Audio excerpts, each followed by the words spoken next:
Gaya nung sinabi ko dati pa, bilang Senator Judge ay titignan natin ng maigi ang lahat ng ebidensya na ipepresenta sa impeachment trial ni VP Sara Duterte.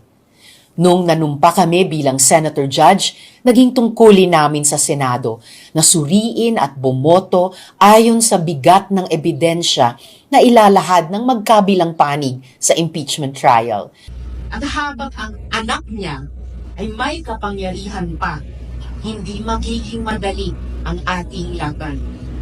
While VP Sara is in power, the threat of a full-blown Duterte comeback is still a very real and present danger. Kakampi man o kritiko ng pangalawang Pangulo, sinusunod ko po ang tungkulin na iyan at inaasahan ko rin ito sa ibang senador.